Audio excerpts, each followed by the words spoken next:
Donnie and Dolly. The team is supported by ableauctions.ca. Closing your business? We can help.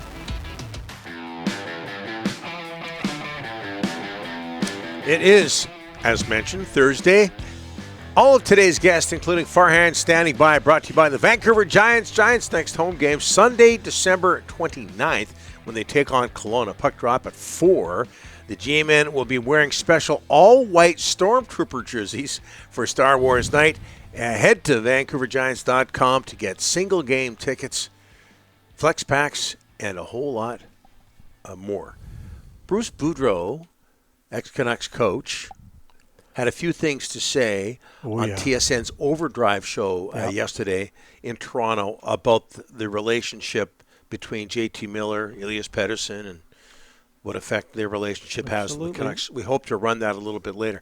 And also, we hope to run an Elliot Friedman clip from earlier this week on our show talking about the same type of thing, or about JT and his personality and what it brings to a dressing room. Meanwhile, we bring in Farhan Lalji from TSN, a couple of big moves by the Lions today. We'll get to that in a second. Farhan, thanks for doing this, sir. Best of the season. How are you?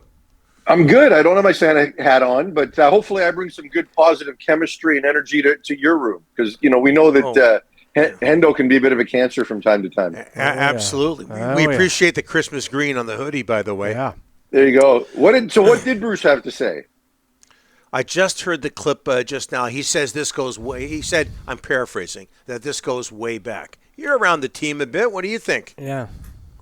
Yeah, I think there's some there, as it were, right? Like, to be truthful, I'm quite amused because we kind of went through this topic in and around the Bo Horvat trade time and where the room was at. And then all of a sudden, last year during the playoffs, you get all of Canucks Twitter trying to dunk on you. Oh, you said the room was bad. Look at how good the room is now. Right now, we're kind of going full circle on that entire topic. And, we see some of these things come back. Now, look, is chemistry a byproduct of winning, or is it the other way around, right? Because even JT Miller, at times when we used to talk to him about how much he's grown and how much better he's dealing with a lot of the outside noise and things like that, even he'd be the first to say, well, things are different when you're winning, right? Mm-hmm. And you're getting a lot more praise than you are criticism. So some of that is there, but you don't usually, when things are going bad, you kind of lean on your chemistry and you lean on your locker room to be close, right? As opposed to, getting exposed. So I do think there's some truth to what's going on. I don't think this is fantasy. Too many people that have been in there have kind of alluded to it and talked around it. And when you face adversity, then it really comes and rears its head, right? Farhan, I wanted to bring this up too with you, because you've been a coach in a different sport, in football. Yeah. But how much of the Canucks have had all these bad starts, including last night in Utah? Again, how much when it comes to a bad start, how much is the coach's responsibility to get his team jacked up before a game, ready for a game? How much of it falls on the coach? How much of it falls on the players at the pro level? Sure. Look, I think a certain amount of it falls on the coach. I don't know that it does to the level that it might in other sports. In football, there's such a more strategic element to it, with the play design and the scripts. And so, coaches often get judged on how their teams start games and how they come out of halftime, right? Coaching has the biggest impact in those moments, but then later on, it really becomes more about execution. So I think there's some fair criticism there, but ultimately, if you talk to Rick Tocchet, he'll say, look, these are professional athletes, right? I shouldn't be the guy that has to motivate them. Now, there's a difference between motivation and preparation, on the strategic side.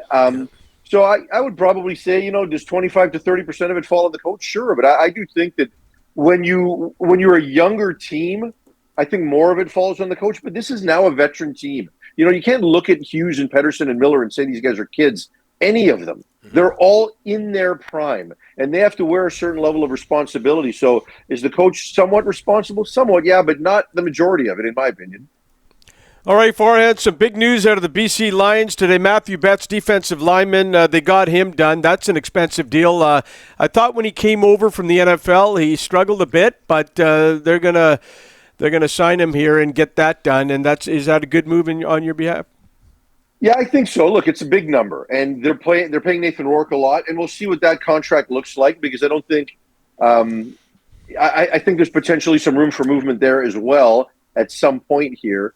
But, when you pay that many guys big tickets, and Justin McInnis is going to be looking for a big ticket as well, you really better be unbelievable on the other side as far as the scouting is concerned and being able to bring guys in on value deals and try to make some improvements there. But as far as Betts is concerned, he wouldn't be the first player to have a bit of an NFL hangover when you come back mid-season. Nathan Rourke went through that, I think, to a point as well. I don't know that he's going to be an 18-sack a year guy, right? I think that's the high water mark. But I do think Matthew Betts can get them 14 or 15 sacks next year. And I think the sacks, despite him not being able to get home a lot, he still was disruptive and was able to get pressures and do some good things. And it's a good sign in terms of the commitment they're making and what other players can look at and say, okay, this is a guy I want to play with and things like that. So I think it's a positive signing.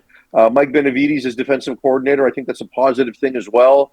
So, they're kind of making their moves now and kind of getting down the tracks before we get to the end of the year here. All right, you also reported today Mike Benevides will be the new defensive coordinator. That defense down the stretch last year was not good. Teams had so many 2nd and 6, 2nd and 7, 2nd and 8, and they converted so many times on that defense. What about Benevides getting that job?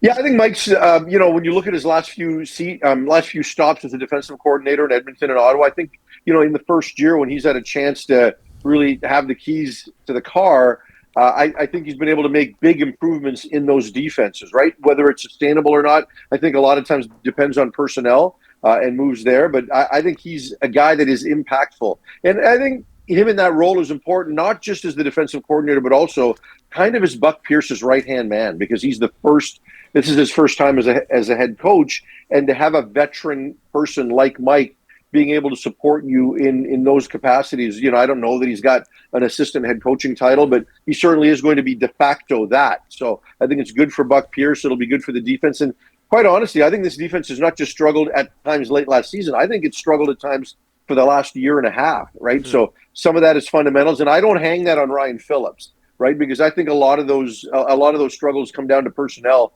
in certain areas. So, I think Phillips is going to be still on staff. I don't know that for sure, but I think they'd like to make that happen. And if that happens, I think it'll be a positive thing for all involved. As the D coordinator, Mike Benevides will be on camera more when it comes to TSN broadcast. Do you know if he'll be wearing a tank top? Rick wants to know. Yeah, he's got the pipes. He's also got the hoodie. He likes wearing the cutoff hoodie or just a full-on hoodie, right? So we'll have to see what his fashion choices are. I used a picture of him on my post, which was a younger version of him. He's more jacked now. He's more gray now.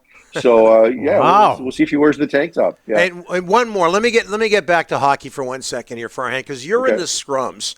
What they are these days, not like they used to be.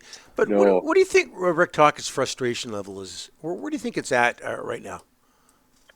I think it's high, right? I mean, this is a team that, look, growth isn't always linear, right? Like, we know that, and everything did go right for this team last year. But when you have this level of inconsistency, and when your top guys aren't performing, right? Like, Quinn Hughes is performing. We saw Brock Besser earlier in the season performing. Pettersson has been more missed than hit, right? He probably played his best hockey while Miller was out, but certainly wasn't at the level that he's been at pre-All-Star game. Miller's been up and down.